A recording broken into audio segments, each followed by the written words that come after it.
जैसे सांप सीढ़ी का खेल चलता है कि नहीं, मतलब माया आपको कहीं से भी पटक नहीं दे सकती है। इसीलिए तो कहते हैं कि तलवार की धार पे चलना, मतलब सिवा भगवान के कुछ नहीं चाहिए। अहंकार तो और पावरफुल होता है, वो तो पूरे कुल का नाश कर देता है। अब जैसे आपने मुझे कहानी सुनाई थी वो विश्वामित्र और उनकी, उसमें तो 2 ही महात्मा थे, उसके बावजूद उनको क्रोध आ गया था, वो क्यों नहीं समझ पाए उस चीज़ को? अब जैसे इतने लोग हैं, मैं कुछ एग्जांपल्स देता हूँ आपको, जैसे आसाराम बापू जैसे, राम रहीम जैसे, ये लोग तो सत्संग करते ही हैं, है ना। मतलब जैसे बोलते कि नकल में भी अकल चाहिए, कि जैसे वो लोग करते तो उन्होंने कुछ ना कुछ ज्ञान तो प्राप्त करा होगा करने के लिए।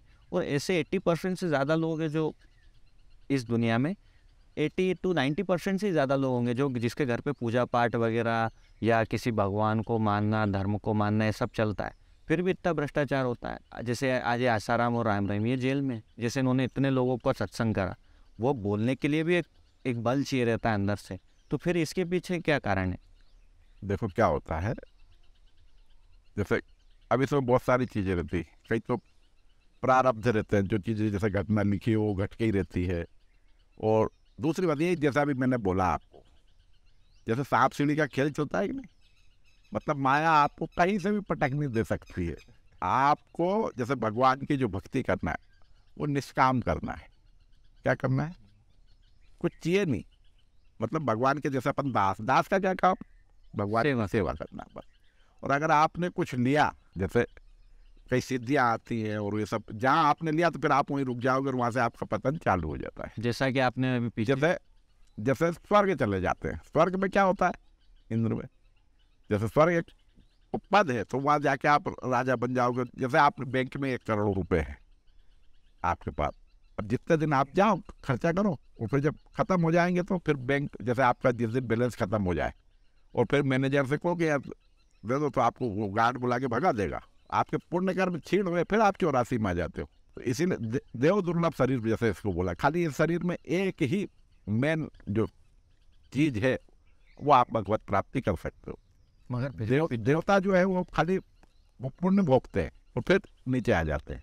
नहीं, मगर फिर भी जैसे मान लो इन्होंने पुण्य कर्म जैसे खत्म भी आप बोल रहे हो, मगर जैसे ये कंटिन्यू इतने लंबे समय से सत्संग करते आ रहे हैं और उसके बावजूद मतलब इनका दिमाग कहाँ से कहाँ चल जाता है, कैसी हरकतें हो जाती हैं, कितना भ्रष्टाचार कर देते हैं कि आज जैसे जेल में, फिर भी बहुत बड़ी चीज़, जैसे आप बोलते हो कि एक बार भगवत प्राप्ति हो गई तो वो बहुत लंबे समय तक मतलब हमेशा ही मुक्ति हो जाते हैं। मगर इन्होंने बोला ये इतने सबको सत्संग करते हैं, उसके बावजूद ये तो चीज़ें, यही तो माया है, पटक नहीं दे देती। मतलब माया का काम, जैसे कोई भी, जैसे मैंने क्या बोला, मन का मरना, मन माया का बच्चा है, तो कोई भी मरना चाहेगा क्या? वो ऊपर से पटक नहीं देता है, अच्छे अच्छों को पटक नहीं देता। तो ये कभी भी हो सकता है क्या? हाँ, तो आप सावधानी हटी, दुर्घटना घटी। मतलब इसीलिए तो कहते हैं कि तलवार की धार पे चलना, मतलब सिवा भगवान के कुछ नहीं चाहिए। भगवान जैसे भक्ति इसी को कहते हैं कि भगवान का प्रेम, भगवान की सेवा, मतलब भगवान के धाम, आनंद, बस ये। अगर आपने इससे हटके कुछ निष्काम के अलावा कुछ चाहा तो बस माया आपको नीचे पटक देगी। मतलब तो भगवत प्राप्ति और ये तो हमेशा जब तक मन मरता है उसके बाद ही होती है, आपने जैसे बोलते हो, मतलब ये सिर्फ ढोंग करते हैं कि दिखावा कह सकते हैं। देखो, अलग अलग प्रकार के होते हैं कि एक तो धर्म को धंधा बना लिया। अरे जैसे मैंने आपको, बिरले कोई होते हैं, जैसे एक बार राजा जनक का सुनाया था प्रसंग मैंने, कि जैसे सपना देखा उन्होंने, तो हाँ, सपने में कुछ और थे और रियलिटी में कुछ और थे कहानी। जैसे सपने में सपना देख रहे थे, मतलब भिखारी हो गए थे सपने में वो, और फिर आँख खुली तो राजा थे। तो उन्होंने फिर सब पंडितों को बुला के पूछा था, अष्टावक्र जी ने जिसमें जवाब दिया था, सबसे पूछा था कि भाई जैसे मैं अभी थोड़ी देर पहले भिखारी था और अब मैं राजा हूँ, तो इसमें सत्य क्या? तो कोई भी उत्तर दे पाया था क्या? नहीं दे पाया था। तो फिर उत्तर किसने दिया? अष्टावक्र जी। अष्टावक्र जी ने। तो अष्टावक्र जी ने, जो आत्मज्ञानी आदमी होते हैं वो बहुत बिरले, बहुत कम होते हैं।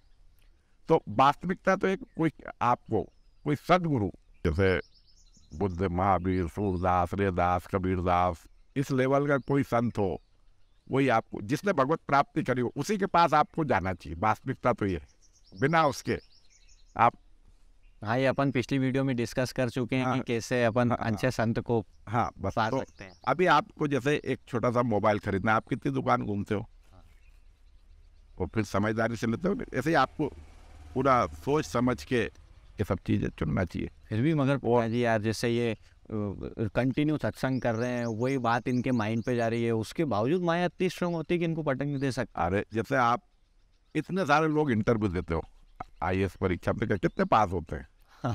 अच्छी जी। तो ऐसा ही ये बिना भगवान की कृपा के, तो जैसे क्या होता है, आनंद तलाश में आदमी, और आनंद कहाँ है? भगवान के चरणों में। तो अब आपके पास 3 रास्ते हैं। जैसे किसी के पास कोई सामान हो, जैसे मेरे पास कोई सामान हो, तो मेरे पास 3 रास्ते हैं। या तो मैं तू सो जाए तो मैं चुरा लूँ, एक। दूसरा, डरा दूँ तेरे को पहलवानी करके, मैं ज़्यादा पहलवान हूँ तेरे को कमज़ोर समझ के। और तीसरा, प्रेम से मांग लो। अब भगवान के पास वो आनंद है। भगवान तो हमेशा जागता, सोता ही नहीं, तो आप चुरा भी नहीं सकते हो। अब भगवान से आप जीत भी नहीं सकते हो। आप जीत सकते हो क्या भगवान से? अब आपके पास क्या उपाय बचा? एक ही उपाय बचा है कि आप मांगो भगवान से, रो के, गिड़गिड़ा के। और ये भगवान का उनका वो है, किस अदा पे आपकी रीत जाए। जैसे अपन ने एक कहानी सुनी कि एक चोर था, तो वो भोलेनाथ की पिंडी पे चढ़ गया और भगवान ने कृपा कर दी तो मुक्त हो जाता है। तो भगवान के पास है वो चीज, कब कृपा हो जाए। जैसे ये आपके पास कोई चीज हो, ये आपका अधिकार है कि आप कब दो। आप चाहो तो 2 मिनट में दे दो, और नहीं तो कई दिन होते रहे मांगते रहे तो नहीं दो आप। जैसे प्रहलाद को दे दिया था, हाँ, 5 वर्ष ही होगा। तो भगवान की मतलब देखो, भजन करते जैसे प्रहलाद, तो प्रहलाद सरी के जो लोग, तो उन्होंने 99% जो भजन है वो प्रारब्ध था। अच्छा, तो वो लेके आदमी आता है। जैसे आप अभी अपन जैसे ये कर रहा है, जो कर्मों का लेखा जोखा आपको भोगना ही पड़ता है। तो फिर जैसा अगला जन्म होगा तो सब चीज़ें, और जैसे अभी अपन भजन कर रहे हैं, और जैसे अपने को भगवत प्राप्ति नहीं हुई, अपन जैसे यहाँ से कहीं कोई मंदिर जाना, तो अपन ने बहुत यात्रा कर ली, वहाँ तक पहुँच गए, सीढ़ियों तक पहुँच गए। तो अगली यात्रा जो आपको करनी है, वो सीढ़ियों से वहाँ तक की करनी। मतलब जो भगवान का जो भजन है वो कभी ख़त्म नहीं होता है। मतलब भगवान जो, जैसे कर्म का सिद्धांत है, आपने किसी से लिया तो आपको लौटाना ही है। और भगवान का इसमें का जो एक बार दे देता है, वो सदा के लिए दे देता है, और अपना पता भी नहीं देता है कि आप लौटाओ। मतलब जैसे कोई भी चीज़, जैसे आपको एक बार जागरण हो गया तो हमेशा के लिए हो गया। मतलब फिर ऐसा नहीं कि आप अगला जन्म लोगे तो आप जागृत ही रहोगे, कहीं ना कहीं वो ईश्वर कृपा कर देगा और वहाँ आपको भजन। हाँ, तो ये सब चीज़ें बिना भजन के, बिना जागृत के, प्रकाशित उसको आप कह सकते हो। जब तक ये अंदर की ज्योति नहीं जलेगी, ये काम, क्रोध, लोभ, मद, मत्सर, अहंकार भी नहीं जाएगा। अरे जैसे राजा रावण सरी के अहंकारी था वो, तो पूरी सोने की सर्वनाश। अहंकार तो और पावरफुल होता है, वो तो पूरे कुल का नाश कर देता है। हाँ, जैसे आपने अभी बोला कि 9 जो चीजें हैं आपके बहुत पावरफुल, कभी भी जागृत हो जाती हैं, कभी भी जागृत हो जाती है अगर।